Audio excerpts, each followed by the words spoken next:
C'est pour certains l'élément le plus important du XXIe siècle, l'or blanc de l'économie verte. Le lithium est une ressource stratégique dans la transition énergétique, et vous allez beaucoup en entendre parler, d'autant que d'ici 2028 pourrait ouvrir en France, dans l'Allier, l'une des plus grandes mines de lithium de l'Union européenne. De ce site, pendant au moins 25 ans, quelques 34 000 tonnes de lithium pourraient être extraites du sol chaque année, de quoi équiper en batterie 700 000 voitures électriques. L'idée derrière tout ça étant évidemment de réduire la dépendance aux importations de ce précieux élément nécessaire, entre autres, pour sortir des véhicules thermiques, et dont la production mondiale est terriblement concentrée. Au point que près des 2/3 des ressources aujourd'hui accessibles dans le monde sont concentrées au même endroit, au niveau du triangle du lithium, dans la cordillère des Andes. Dès lors, je ne peux m'empêcher de me demander pourquoi certains États semblent être assis sur des tas d'or blanc et d'autres pas. Comment se fait-il qu'il y ait des endroits où c'est pertinent de creuser pour trouver des métaux rares, et d'autres où ça ne sert à rien ? Et vous allez voir que chercher une réponse à cette question va nous emmener visiter certains des endroits les plus chauds de l'univers, jusqu'au centre des étoiles sur le point d'exploser, et aller à proximité du Big Bang lui-même. Mais avant cela, commençons par une idée un peu perturbante. À l'échelle de notre planète, aucun élément n'est véritablement rare, mais la quasi-totalité d'entre eux sont extraordinairement dilués et difficiles à récupérer. Pour l'illustrer, prenons un cas concret, celui du plus emblématique des métaux précieux. De l'or, il y en a absolument partout, même dans votre jardin, car l'or n'est pas rare au sens fort. Il est simplement souvent extraordinairement difficile à récupérer et dilué dans la croûte terrestre. Et vu qu'on estime la concentration moyenne d'or dans les roches de la croûte à quelques 0,005 par million, alors si vous vous amusiez, c'est une façon de parler, ce serait un drôle de hobby, à récupérer à la pince à épiler et à grands coups de pelleteuse et d'usine de traitement tout l'or contenu dans un cube de 100 mètres de côté, vous pourriez espérer récupérer autour de 10 kg d'or. Spoiler alert, vous n'y arriveriez pas, ce serait trop compliqué à réaliser et en plus ça coûterait un bras.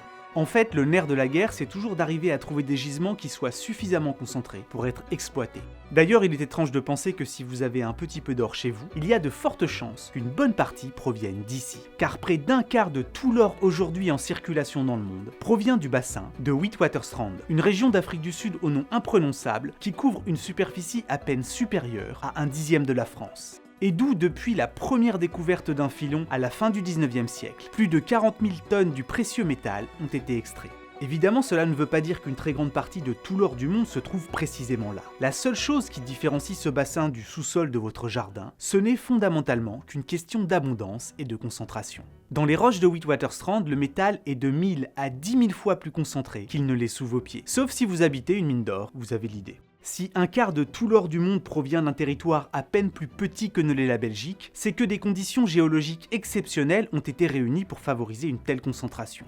Pour qu'autant d'or se retrouve au sein d'une seule et même région, il a fallu le concours d'événements géologiques fascinants.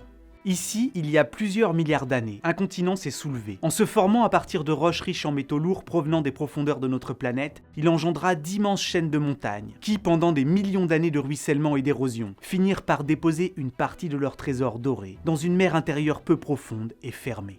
Où pendant encore des millions d'années, des milliers de mètres d'épaisseur de sédiments riches en métaux précieux se sont accumulés. Puis ces sédiments ont été progressivement recouverts sous plusieurs kilomètres de lave.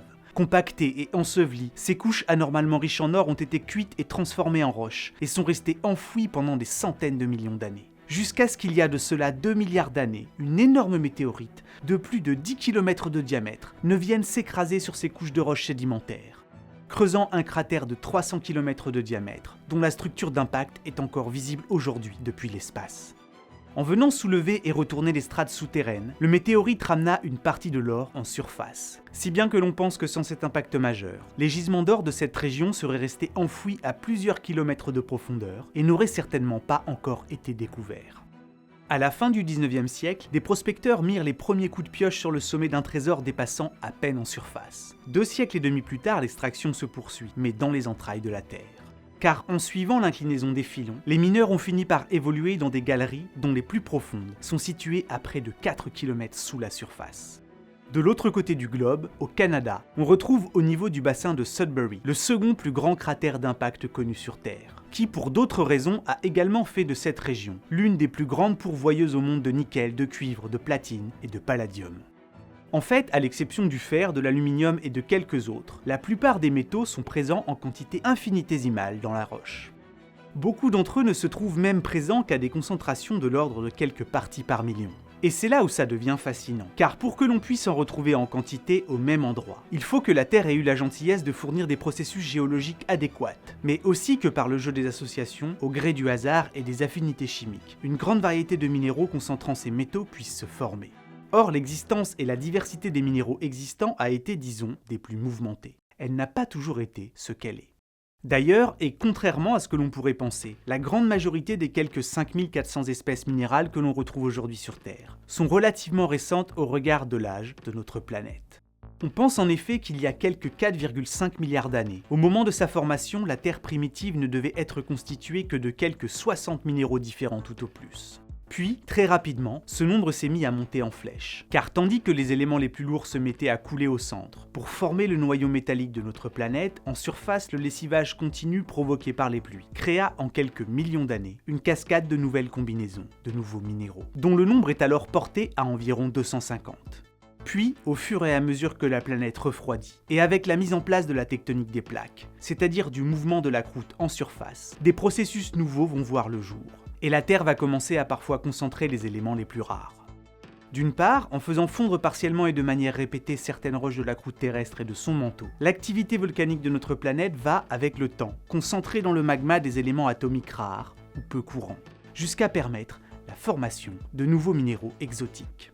On pense que près d'1 milliard d'années d'activité tectonique et volcanique ont été nécessaires pour que cette réorganisation continue de la croûte terrestre et du manteau finisse avec le concours de ces enfouissements et fusions répétées, par atteindre par endroits des concentrations suffisantes pour former près de 500 nouveaux minéraux. De ce point de vue-là, c'est une chance pour nous que la Terre ait, contrairement à Mercure ou Mars, emmagasiné suffisamment d'énergie lors de sa formation pour encore posséder une activité tectonique en surface. Car celle-ci fait de notre planète un astre doué pour concentrer des éléments et fabriquer un grand nombre de roches et de minéraux. Avec le temps, à la verticale des zones de subduction, là où des plaques plus lourdes plongent sous les continents, d'importants gisements peuvent également se former. Car les plaques tectoniques qui emportent dans les profondeurs des roches de surface font monter en pression et en température les minéraux qui les constituent. Et certains de leurs éléments peuvent être lessivés par des fluides hydrothermaux, voire se transformer ou se mettre à fondre. Et voilà que du magma concentré et enrichi en métaux rares regagne lentement la surface. C'est pour toutes ces raisons que certains des plus riches gisements de minerais métalliques sont associés à des volcans s'étant formés dans des zones de subduction. Songez qu'à lui seul, le Chili concentrerait près d'un quart des réserves de cuivre mondiales. Au total, ces processus dynamiques et le remaniement répété de la croûte et du manteau terrestre va porter à quelques 1500 le nombre de minéraux différents pouvant exister à la surface de la Terre. 1500 minéraux sur près de 5500 ont donc été formés par l'activité de notre planète, mais pratiquement tout le reste est indirectement apparu grâce à ça. Si je vous montre à l'image une cyanobactérie, c'est que l'activité du vivant a indirectement contribué à former près des 3/4 des minéraux restants que l'on connaît. Laissez-moi vous expliquer. Lorsque des organismes vivants tels que les cyanobactéries se sont mis à faire de la photosynthèse et à proliférer, il y a 2,2 milliards d'années, il n'y avait alors pratiquement aucune molécule d'oxygène dans l'atmosphère. Or, faire de la photosynthèse, ça libère quelque chose que l'on aime bien respirer, à savoir de l'oxygène. Et il ne vous aura pas échappé que l'oxygène, ça oxyde, ça fait rancir le beurre et rouiller le fer. Ainsi, à la suite de l'apparition en grand nombre de ces organismes photosynthétiques, l'atmosphère et les océans ont commencé à lentement se charger en oxygène. Et celui-ci a réagi avec tout ce qu'il pouvait oxyder et transformé à jamais la minéralogie de la surface de notre planète, et le monde a littéralement rouillé. Dans les océans, l'oxygène et le fer en solution se sont combinés pour former des oxydes ferriques, qui pendant des millions d'années ont coulé en précipitant et en s'accumulant. Si bien que les gisements de fer rubané datant de cette époque fournissent près de 90% du minerai de fer exploité aujourd'hui. Au final, la grande oxydation aura fait tripler le nombre et la variété des minéraux existants. Parfois, l'évolution est définitivement une révolution, sans en avoir l'air. Et je ne sais pas pour vous, mais personnellement, je trouve ça absolument génial que la plupart des minéraux présents sur Terre aujourd'hui doivent indirectement leur existence au développement de la vie. Donc, pour résumer, c'est en fonction de la rareté de chaque élément atomique dans la croûte terrestre, des types de minéraux auxquels ils s'incorporent, et des processus géologiques auxquels ces minéraux sont associés, qu'on se retrouve en bout de chaîne avec des mines dont les teneurs en métaux font le grand écart.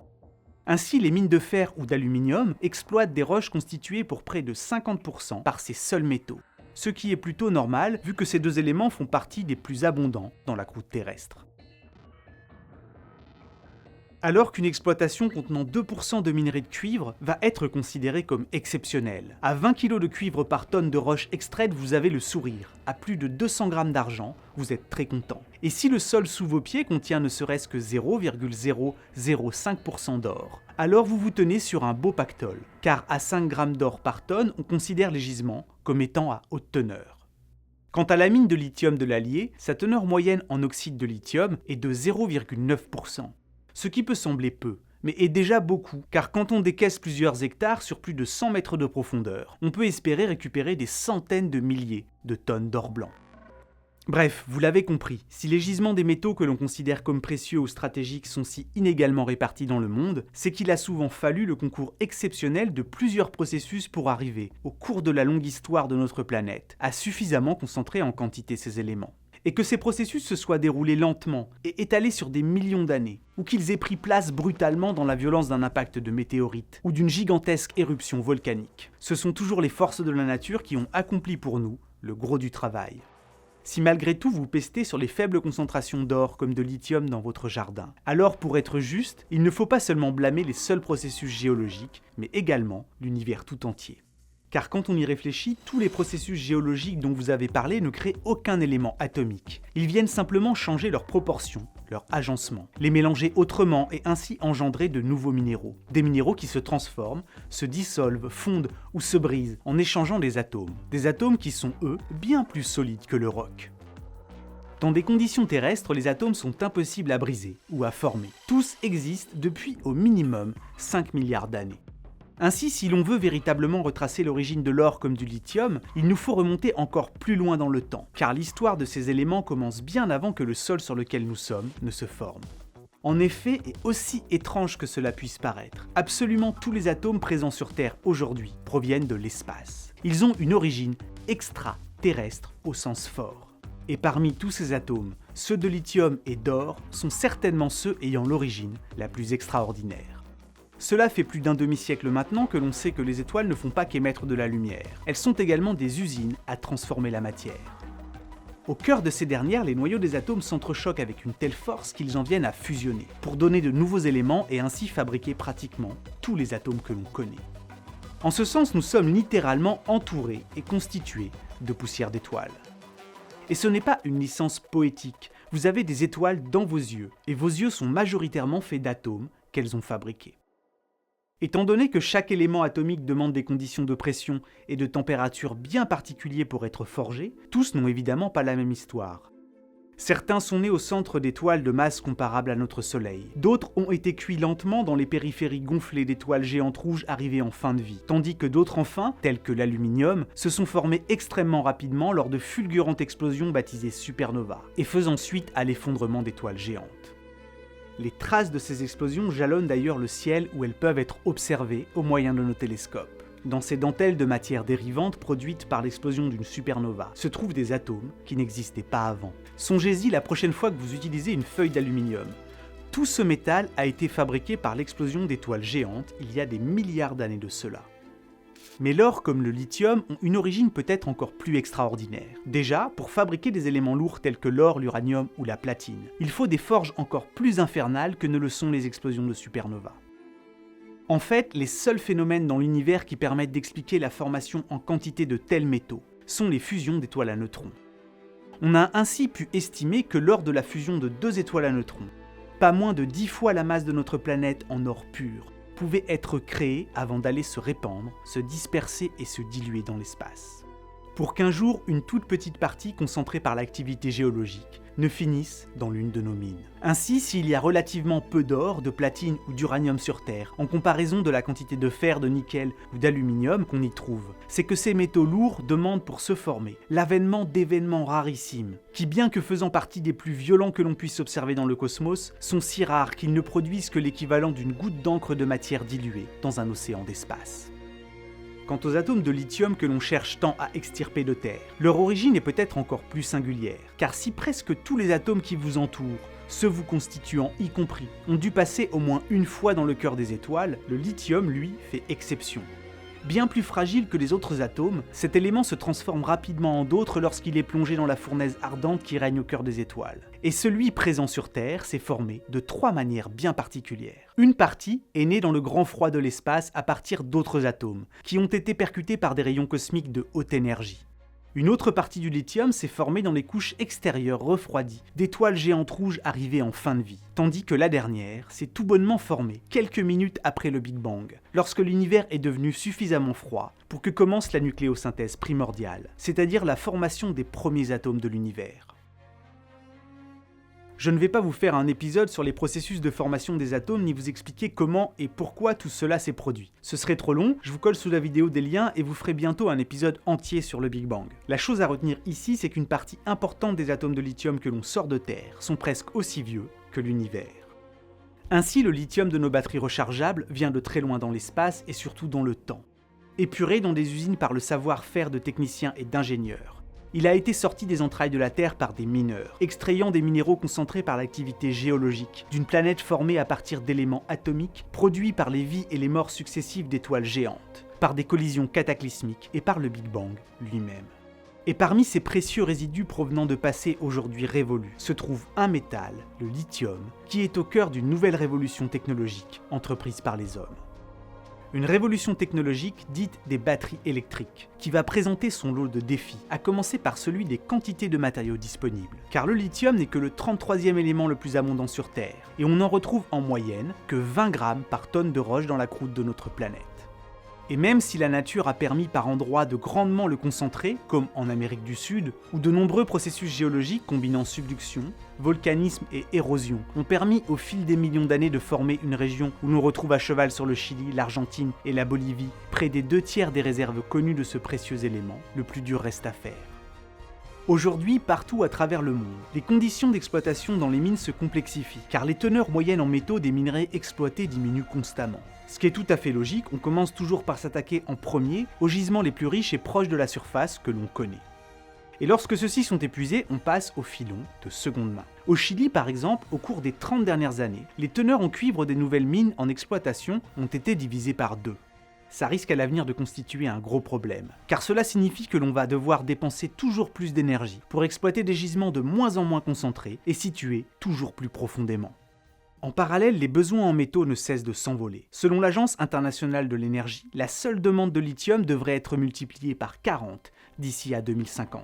Et ces proportions vertigineuses valent pour la quasi-totalité des métaux impliqués dans la transition énergétique. Si bien qu'on estime qu'au cours des 25 prochaines années, nous sortirons autant de métaux de terre que ne l'a fait l'humanité depuis l'Antiquité.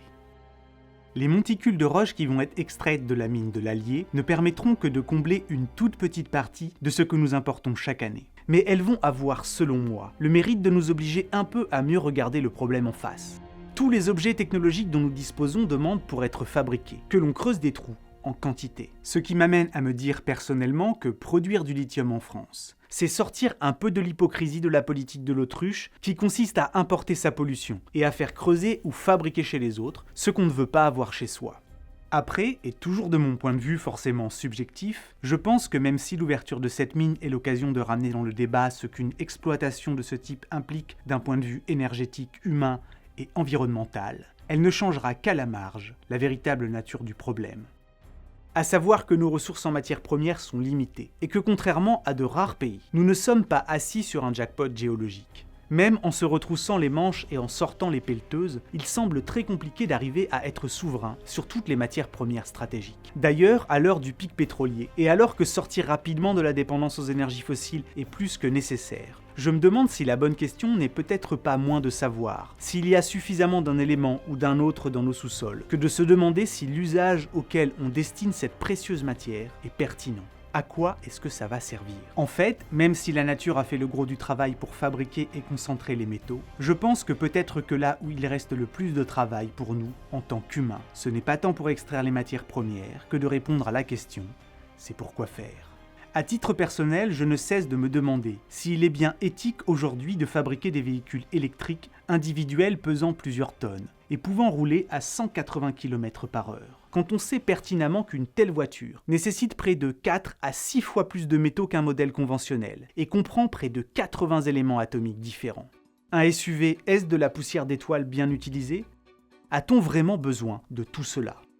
Bref, vous voyez que ce projet de mine dans l'Allier soulève d'immenses questions, et tenter d'en faire ici le tour serait très certainement aussi long que de parcourir à pied celui de la mine à ciel ouvert de Grasberg, l'une des plus grandes mines d'or à ciel ouvert du monde.